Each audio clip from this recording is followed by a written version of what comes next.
every day and night. Hello, welcome to another episode of Constitutionalist Podcast. I am your host, Joseph M. Leonard. That's Leonard. It looks French. It's not. It's Leonard without an O. Thank you for tuning in.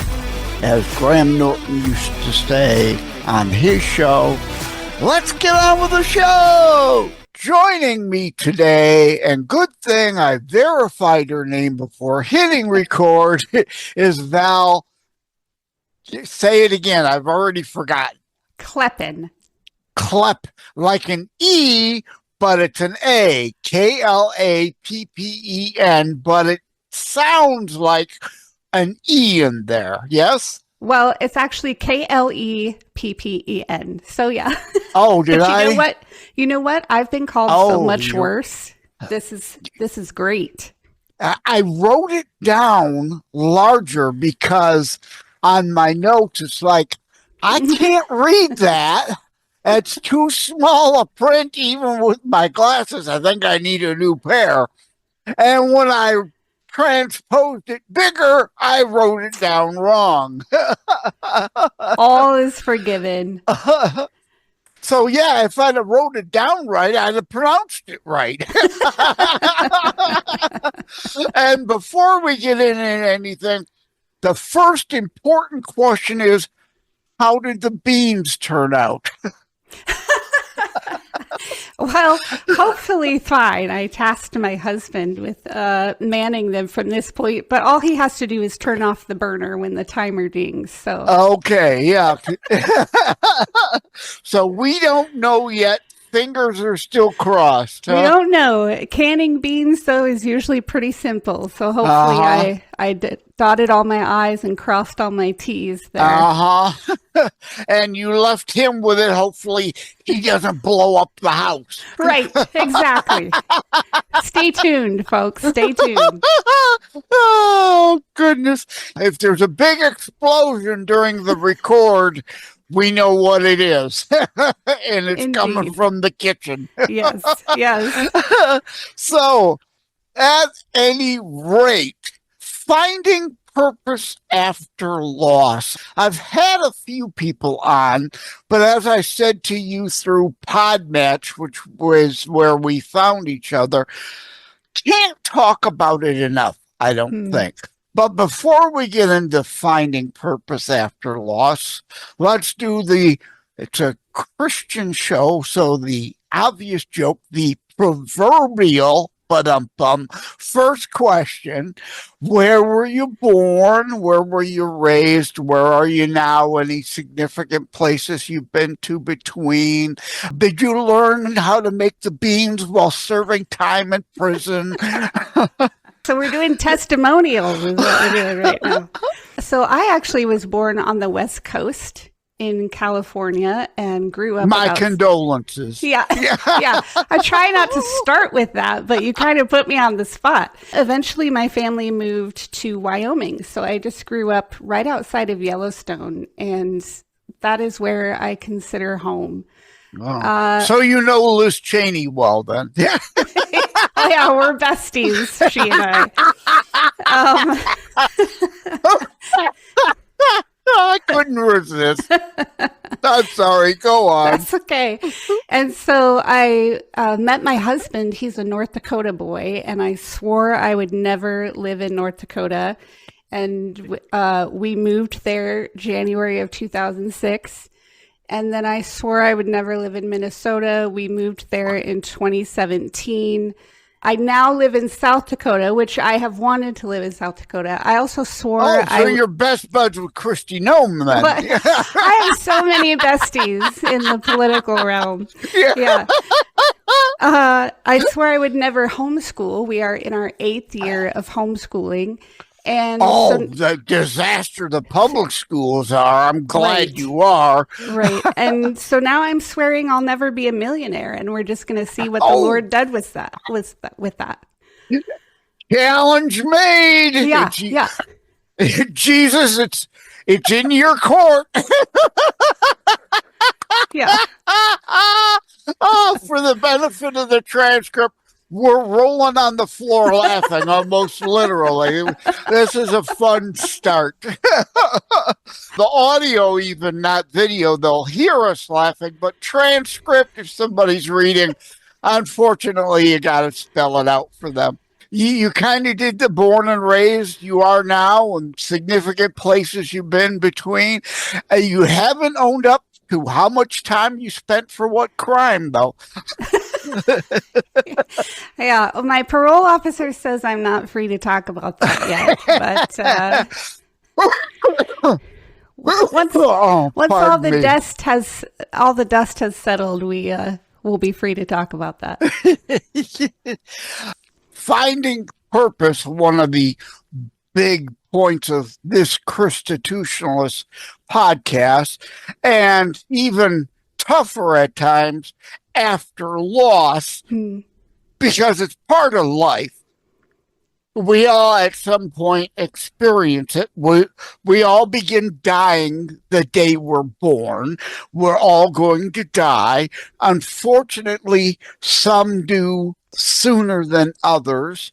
And in fact, one of my books, A Short Story, A Lasting Legacy, it's really a novelette, but it's called A Short Story because of someone dying before a normal life expectancy would suggest they would. Finding purpose after loss starts with just thinking that you have your plans figured out, and then learning one day it doesn't work that way.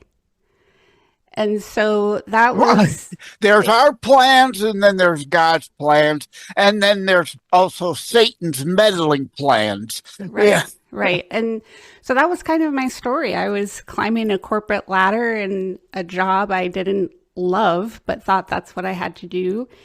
And got pregnant with our oldest, and she was born by emergency cesarean, 2 months premature.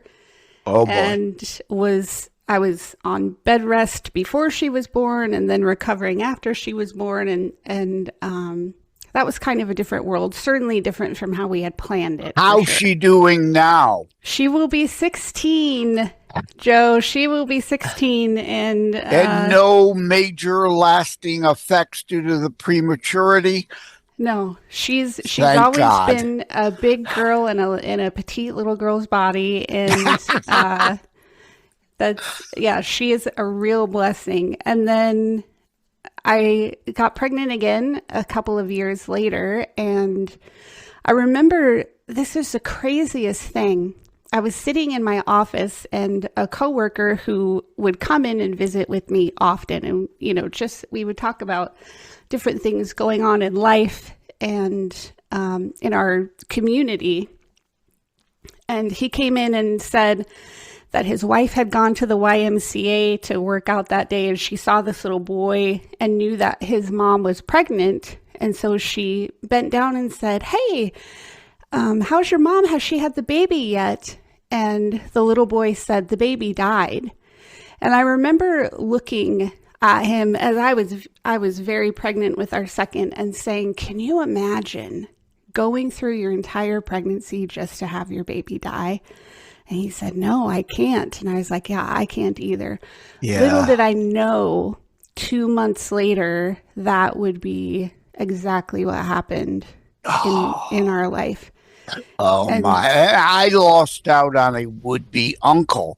My grandmother, Josephine, my mother's mother, she lost a brother the day after birth. Mm-hmm. So our family has dealt with that throughout also. My uncle would be Uncle Norman, that wasn't to be, and that affects the family for generations. Yeah. My husband as well lost an uncle, as did I, in that same fashion. And I mean, regardless of how small your circle is, someone who has experienced pregnancy or infant loss. It happens that often.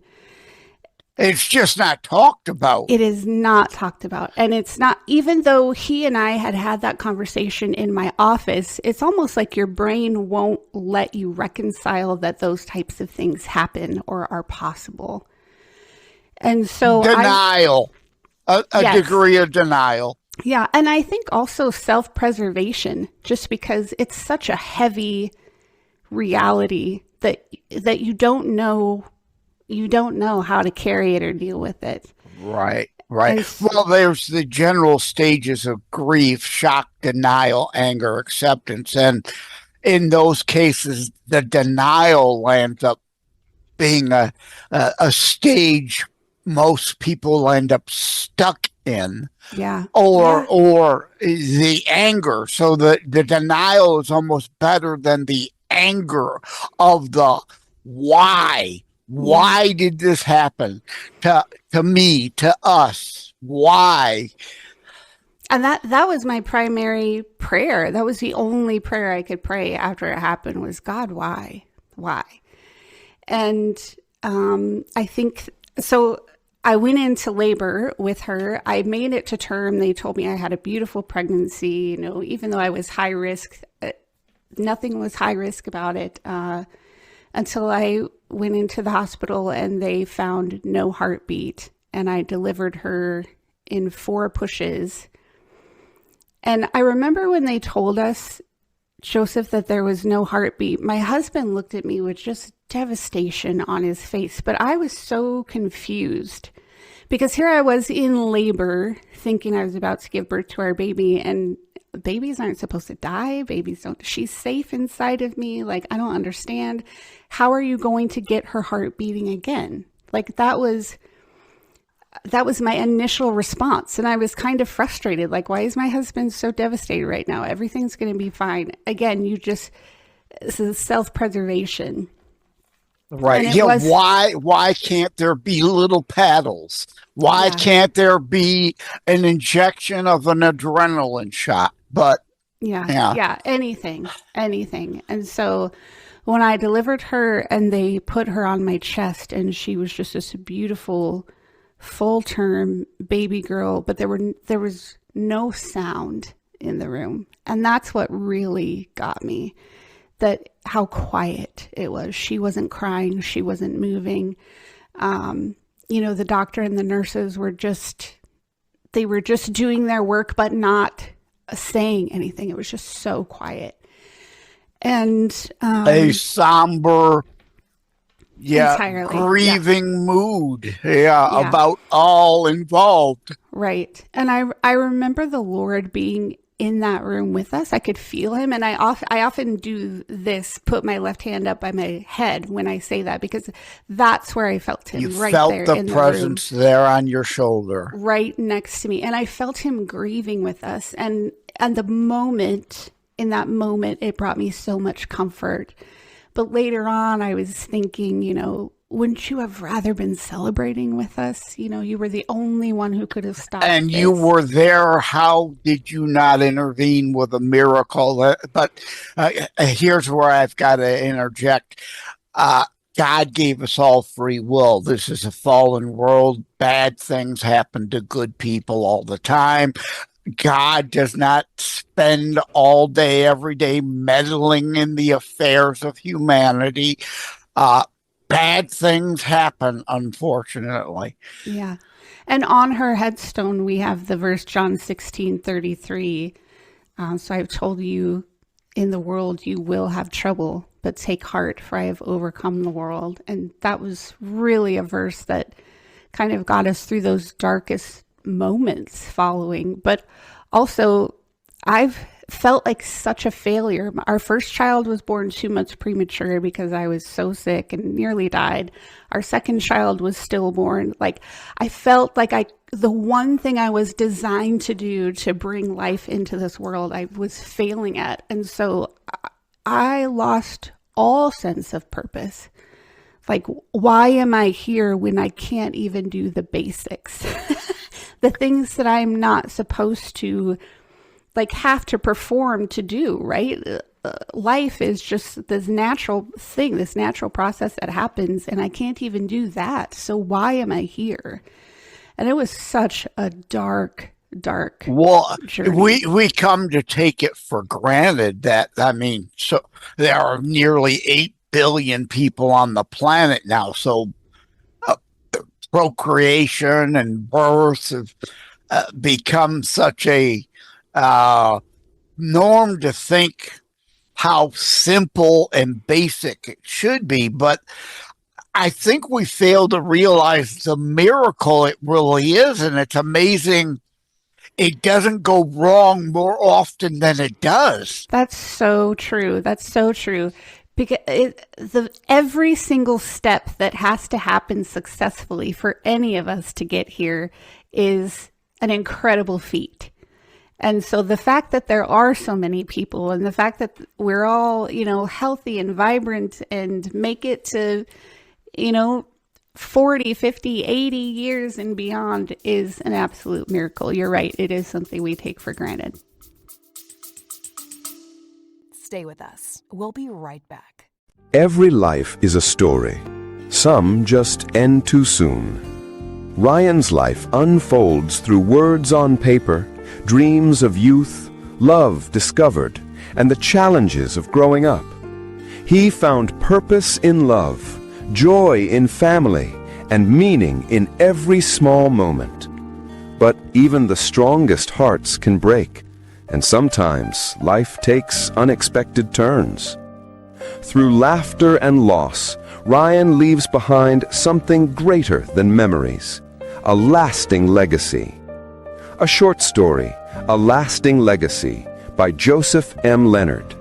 A moving reflection on life, love, and the stories we leave behind. Available on Amazon in ebook, paperback, and hardcover editions.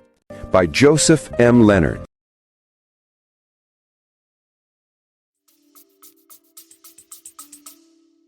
Yep.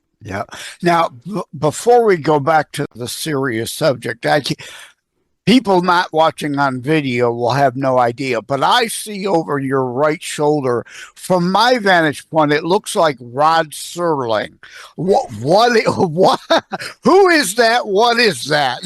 That is Michael Scott from The Office. Oh. It says, would I rather be loved or feared? Easy. Both. I want people to fear how much they love me. Yes. Okay. Well, I'm glad I asked. I like that. That's good. That is my husband's contribution to our decor. You wanted to add a little levity to the, and I say that all the time. We're dealing in very serious stuff here, but even in my Terror Strikes Coming Soon to a City Near You book, there's a comic relief chapter to make that point. No matter how serious everything is, we'll go crazy if we don't maintain a sense of humor. I just recorded with someone earlier in the day, too, and brought up the old Cypress Hill song, Insane in the Membrane. If we don't keep a sense of humor, none of us would be lucid at all. We'd all be locked up in straitjackets. Yeah. And I think it is a real gift from the Lord. I think the Lord has a sense of humor as well. And I remember my sister showing me a video of my nephew shortly after Harlan's funeral, after we had buried our daughter, and I laughed so hard. And it was such a juxtaposition, because how could my heart be so broken, but I still find this so funny? But it was such a gift in that moment. I needed that, is it oxytocin? I needed that release, and that that dopamine hit. Yes. For sure. Yeah, so it was months and months of just the darkest grief. You can't imagine, here we were planning for her life, her first birthday, her wedding, her college graduation, all these things that would now never be. And instead we had to pick out a teeny tiny coffin and buy a burial plot at the cemetery, and it was too much. I think that excuse me, frog in my throat. Yeah, every time our parents, I only have my sister left. Our parents have passed too, so going to the cemetery. Our parents are buried only a few feet from where the Keeler family plot was, and little Norman, set off to the side of the main big headstone around the full graves. There's the one little plot where the headstone itself is as big as the coffin was. Mm-hmm. Yeah. No one prepared me, and I'm not sure if you can prepare for walking into that room and seeing how small the caskets are.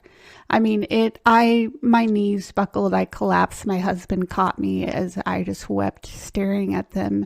And I'll never forget the moment at the funeral when my husband went to pick up her casket and carry it to the hearse and just let out this guttural cry as he lifted her casket, and everyone in the auditorium heard it, and it was just silence after this wail that he let out. But then he placed this teeny tiny casket in the back of this hearse, and there was just so much room in the back of the hearse. That's immediately what I envisioned too. It's like a speck of sand on the beach. It's lost there. It's so out of place. Yeah, that's a good way to put it. There was such a stark contrast, and we took her to the cemetery, and I remember not wanting to leave because the finality of that was just but yet all life has to go on around you. You have to continue to be part of it. You can't completely surrender to that moment and completely fall apart. Absolutely. I still had a 3-year-old who needed her mama. And I remember riding in the car one day, and she said, "Mama, is your heart broken?" And of course, I just started weeping right then. And I was like, well, yes, it is. You're going to make me cry right now. Yeah, it was. It was such a dark time. And also now I just want to say, like, looking back, I never could have seen, the Bible says to give thanks in all circumstances. And I never could have seen how that was possible. And it doesn't say give thanks for all circumstances, praise God. But now we're almost 13 years past when she died, and I can look back. I can turn around and look back and see. As you're walking forward on that path, it's so dark, you can't see anything except one step in front of you. But as I can turn around and look back over the last 13 years, there are flowers all along that dark path, and a lot of them were watered by my tears, but a lot of them were watered by the care we received and the love we received from other people. And it took a long time for me to be able to see that, and for me to be able to say that. I love what you said and how you said it. It reminds me the old Footprints in the Sand poem. And why, Lord, did you abandon me? I didn't abandon you where you see that one set of footprints. That's where I carried you. Yeah. Right? And again, you so eloquently put it, looking back, the flowers that were watered by the good that somehow comes out of the bad.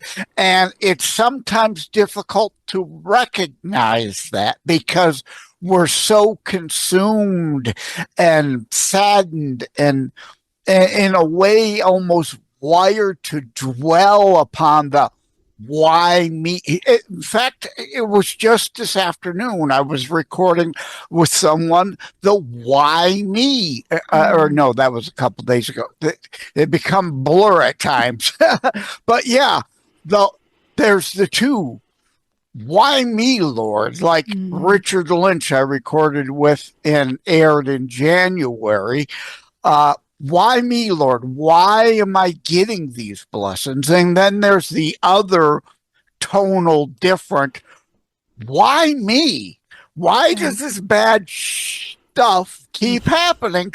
Right? It's the same verbiage, but the context completely different. Yeah, absolutely. And it's so hard to reconcile either of those when you're in the moment, but it takes, I tell other bereaved parents especially, the only way through to the other side is walking through that messy middle. You have to walk through it. There's no way around it, over it, under it. You have to go through it. Magic way to skip over it. It's Right. the stages of shock, denial, anger, acceptance. It's kind of the unfortunate mental reality. You've got to go through the phases or you can't come out the other side of the tunnel. Yeah. And I think it's also important to just remind people and to validate this for some, even that grief is very cyclical. And so just because you are no longer in denial or you're no longer angry and you're in this other phase of grief doesn't mean you're not ever going to be in denial or ever going to be angry again. You can regress. Yeah, we're human. We have our bad moments that we fall backwards. Yes. Yeah. And it becomes familiar and is almost, it goes from hurting so much to be in any stage of grief to almost being comforted because at least you know kind of what to expect, or that, okay, this is grieving now. And for a long time, my grief was the only tangible thing I had of my daughter. And so people would say like, oh, I wish I could take your hurt away, or I wish I could make this not be so bad for you. And I would say, don't you dare, because this is the only thing I have of her right now. Oh, thank you. Thank you. The minute you started saying that, I immediately went back to, I think it's Star Trek V, the movie. People think of the Star Trek series and especially the movies as this funny, irreverent sci-fi dream of the future, but there's a lot of real here and now human condition plot points. Star Trek V, I think if I get it right, is the one where we discover Spock's long lost half brother that we didn't know existed for 4 decades. But that aside, that ridiculousness of the plot point. But yeah, like with Bones, I let me take away your pain. And Kirk saying, no, I need my pain. And the bad things that happen to us help build our character, make us who we are. The old native adage, what doesn't kill us makes us stronger. That is, it doesn't make us happy. Yeah. It can make us miserable, but it does build a stronger character. Yeah. And I think, people are very well intentioned in saying those things. And I think a lot of it is because they're uncomfortable, because they know you're hurting and they just want to fix it. But you can't. The one thing I wanted was my daughter back, and no one could have given me that or helped me with that. And so it's okay to be uncomfortable. Like that is one lesson I learned over and over again. It's okay to be uncomfortable, and it's okay to let other people be uncomfortable too. For a while, I felt like even though I was grieving, I had to offer comfort and understanding to other people because they didn't know what to do or say or how to act or feel. And I got to the point where I was like, this is bogus. I'm the one who buried my daughter, and I'm just going to feel what I feel when I feel it. It's okay for me to grieve. And you are entitled. Yeah, you are entitled to feel all those negative, almost. I did a show with Leslie Hall, our animal side. We can't deny that exists because we are supposedly the most sentient being on the planet. Comparatively, we're still primitive animals, no matter how much we've progressed technologically. Yeah. Sure. Yeah, I mean, there is something carnal about the depths of the grief that we experienced. And yeah, it is and can be primitive, but also, we are human, and just giving us grace. Like, even Jesus wept when he knew he was going to raise Lazarus from the dead. It's okay to feel things. Like, that is absolutely okay. And I kept him at an arm's length tether for a long time because I wanted to see my daughter again, but I was mad and I was confused. And so I talked to him kind of because I had to, not really because I wanted to. Stay with us. We'll be right back. Joseph M. Leonard, host of Constitutionals, taking a brief moment to thank myarchic.com. Together, we share the Christian and family value of honoring family. MyArchic.com helps you do that. Preserving family memories online also, therefore, can be shared online. Think of MyArchic like a Noah's Ark for images, audio, video, preserving, honoring your family. Thank you again to the folks over at myarchic.com. Yeah, I hear you. Amen. And I'm grabbing one of my books. This is a Constitutionalist Politics 3 based on the show, but it's actually CTP 4 that's available on Kindle version only, Kindle exclusive, where I go into anger. Jesus never said anger is a sin. Pridefulness, hubris is a sin. Anger is not. It can be a sin if we channel our anger into negative other things like destructiveness and lashing out and harming another. Then it becomes a sin. But anger as a raw human emotion is not a sin. Yeah. It says, the letter says, do not sin in your anger, meaning you're going to be angry, but you better watch it when you are. Yeah, absolutely. How you channel it is what matters in your character and what you will be judged on, not that you got angry. That's to be expected. Yeah. And I was angry, and I think I handled it just by pouting and really kind of metaphorically throwing these mental tantrums. I didn't want to read my Bible. I didn't want to pray. I didn't want to fellowship with other believers. I didn't want to be encouraged. I just wanted to sit in my pain for a moment. And I remember, I was leading support groups at the time for other bereaved families and just really giving my all to encourage them. And then there was a woman from church who called me one day, and she was going through something that I would have considered incredibly benign, given the fact that I just put my daughter in the ground. Like, what she was going to felt so minimal. Perspective, though, yes. Yes. But for her, it was a big deal, and she was really struggling. And she called me and said, I know you're a prayer warrior, and I really want you to pray for me. And Joseph, I was so offended when she said that to me, because I sat there thinking, my only prayer for the last 7 months has been, God, why? And you're calling that a warrior? Like, of course she wasn't. She was saying it was like life before Harlan and life after Harlan. And life before Harlan, man, I was all about praying for people all the time. And she needed my prayer then, and I wanted her off the phone. And so I said a prayer, an actual prayer. And as I was praying, something shifted. I could feel it physically. I could sense it. You needed that to shake you. Yeah.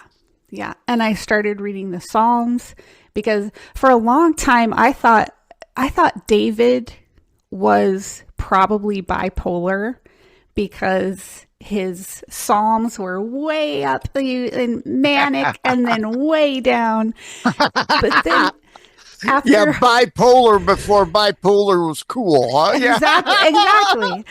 Exactly. But then my daughter died, and I understood David on a whole different level at that point. So I started reading the Psalms, and I got to Psalm 139, and especially where it says, "You hem me in before and behind," and I could just picture the Lord's hands just encasing me, and something shifted. And so gradually I crawled back into his presence, and he started to reveal so many different paths for me than I thought.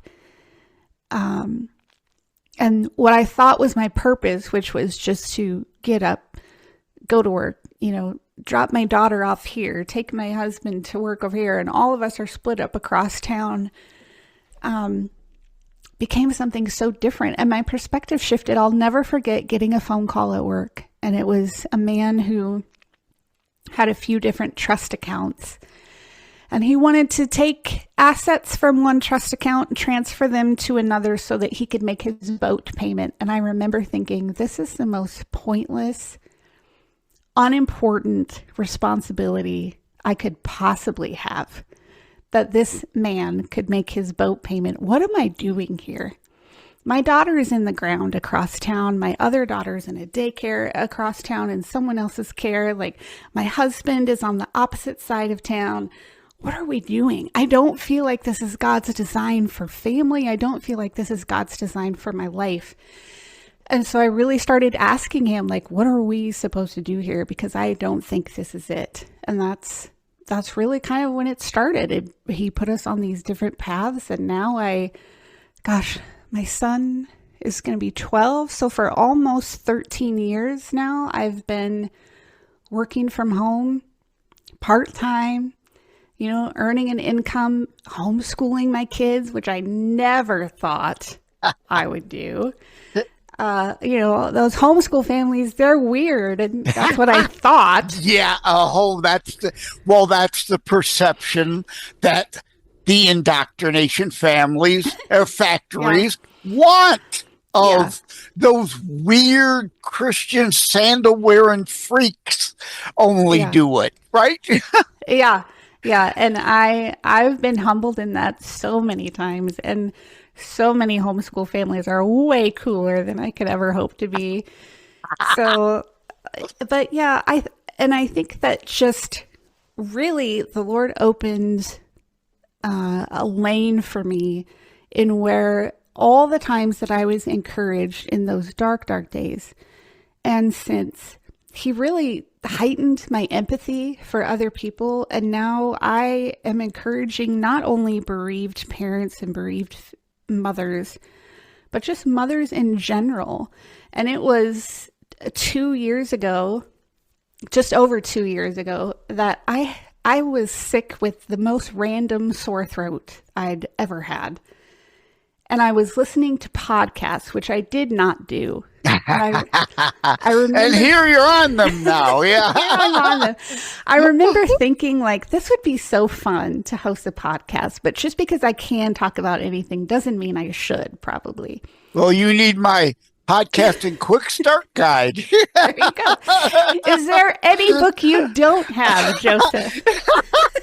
No, or I need you to write a book about it. Buy my How to Write a Book and Get It Published guide. Yeah. Check. We're checking them off. And so I remember waking up the next morning after having a dream about hosting a podcast. And I thought, okay, Lord, if this is you, I'm listening. But like, if I just had some bad pizza or something, who knows? Right. How do you distinguish? Right. Yeah. Yeah. And so I prayed about it, right? Because I was like, I had that thought and then I had that dream, and that's just too coincidental. I don't believe in coincidences. So I prayed about it. And immediately upon praying, I kind of downloaded this business plan.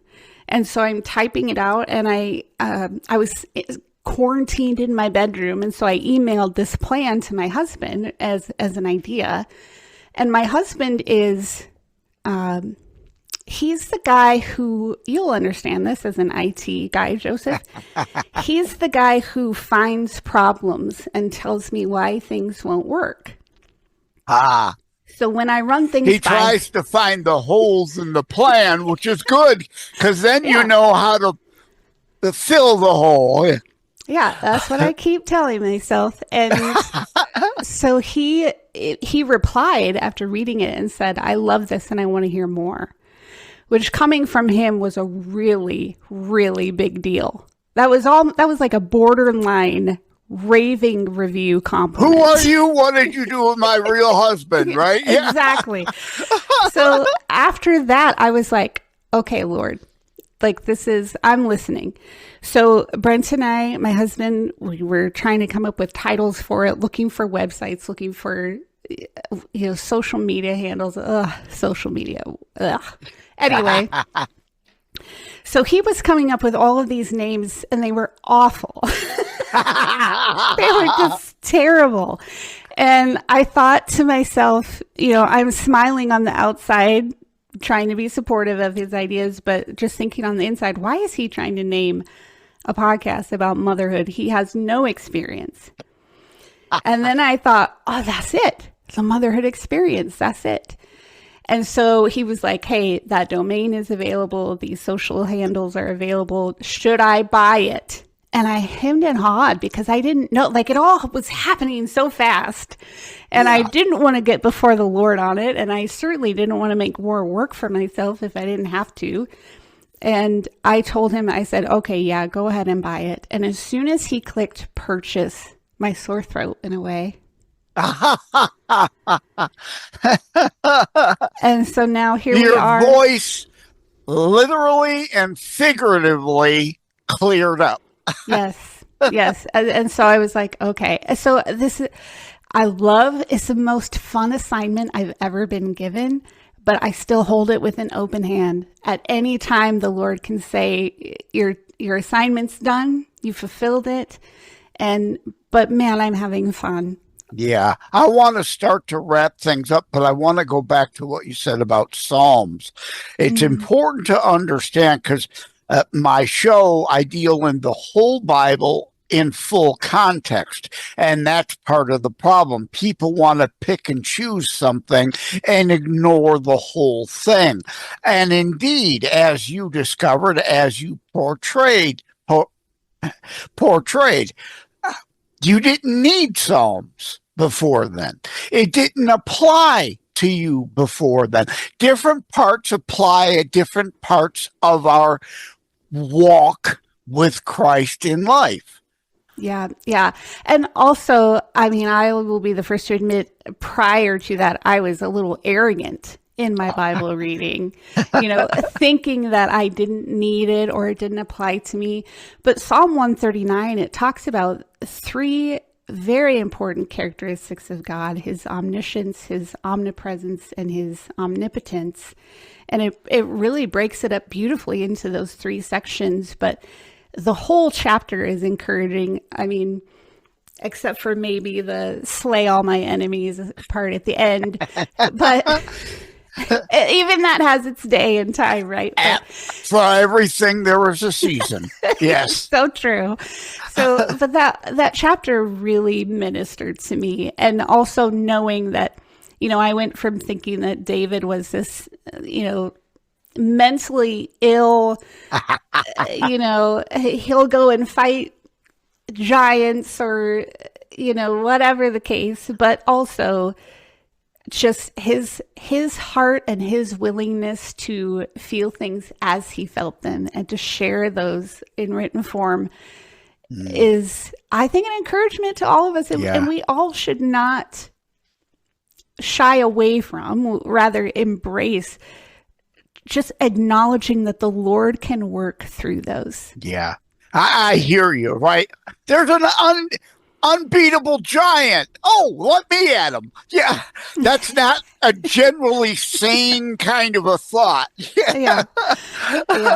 I do appreciate that spirit, though, and I think I think a younger Val probably would have had the same zeal, but But yeah, I agree with you in taking things in context. Yeah, and I'm glad you said your name again because I haven't repeated it enough. You need, as a podcaster, Yeah. so that the podcastees, as I call them, the listeners or the viewers, have it sink in. As someone involved in politics, I know you need to touch a person 7 times, 7 ways for things to stick.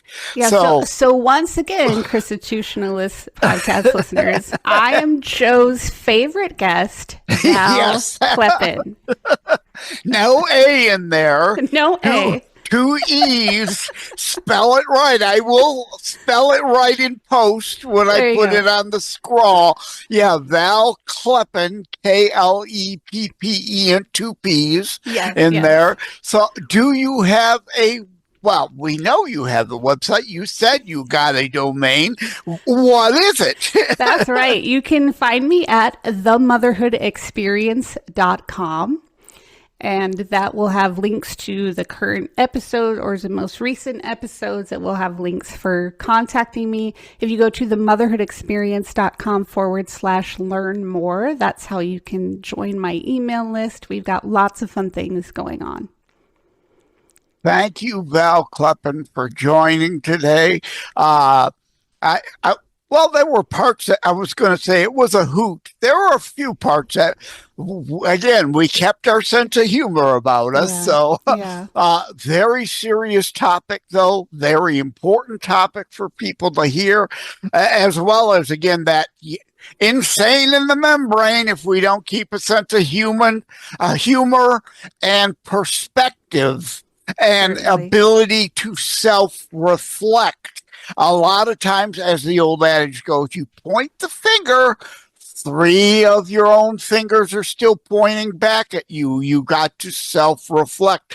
Thine own self be true applies in many ways, and remove the log from thine own eye. So yes, we've got to know what is our real place in this bigger part of the puzzle. So thank you again, Val Cleppen, for coming by. I appreciate it. Thank you so much, Joe. Take care. God bless.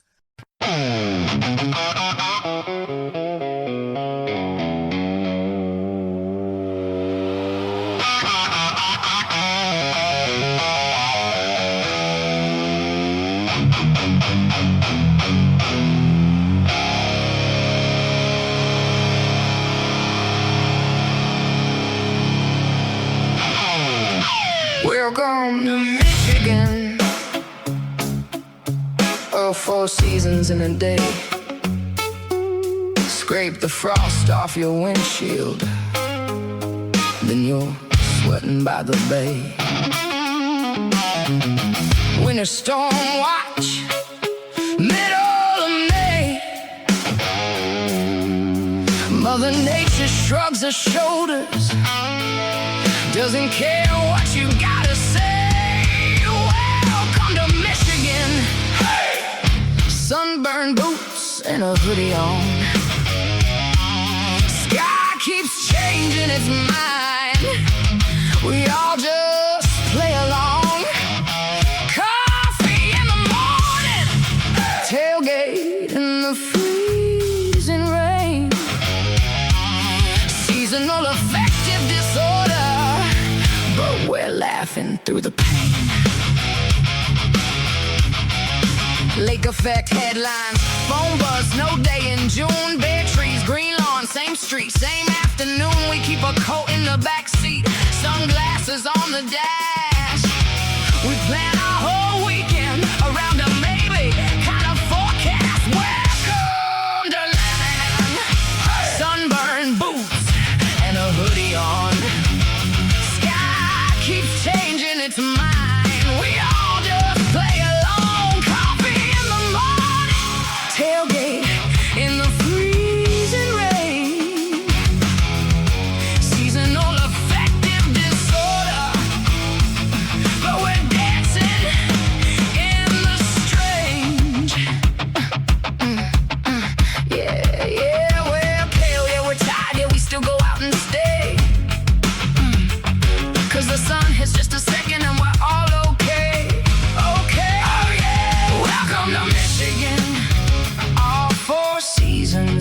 stay. We joke that we might move someday, but you know, we're here to stay. Coffee in the morning, laughing as the skies rearrange. Seasonal affective disorder, it's just the Michiganian way. Welcome to Michigan, all 4 seasons, all in one day. Absolutely the Michiganian way. Winter storm watch, middle of May. Mother Nature don't care what you got to say. Seasonal affective disorder, all year long, supposed to be sunny. What went wrong? Scraped ice off my windshield and flip-flops, shorts and shades. Sunburn on my left arm, right side freezing in the sleet. Grill smoking in the driveway, snowflakes in the lemonade.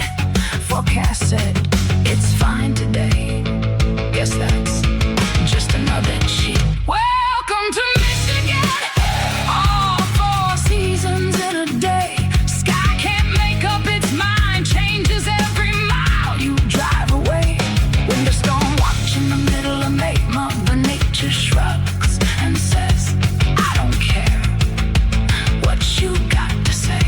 Hey, hey, welcome to Michigan. We live on weather roulette.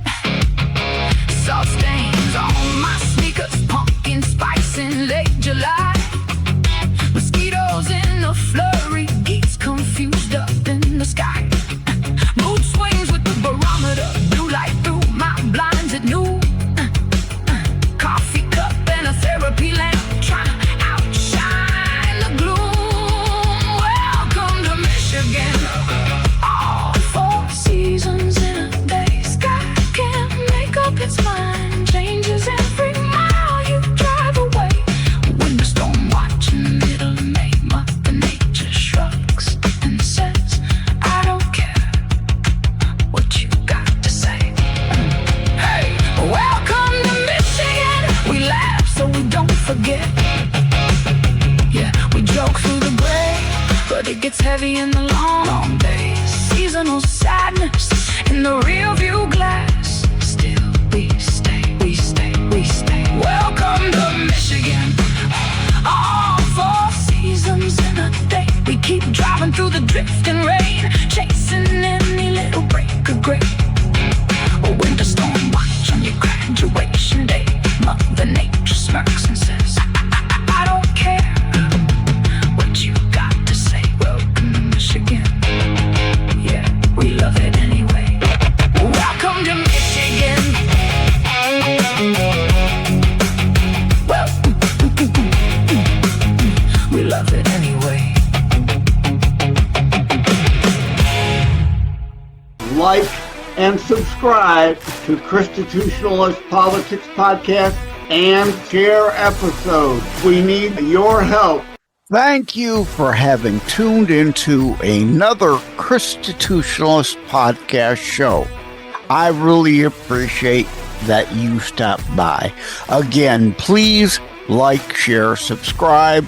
We need you to help spread the Constitutionalist movement. Thank you again. Take care. God bless. Love you all. Joseph Leonard, stand up for what is right. Loves God and shares his message every day and night. Believes in freedom and making his voice heard. Shared his message over all the earth. God loves you, Joseph, for all you do. Stand strong and God bless you.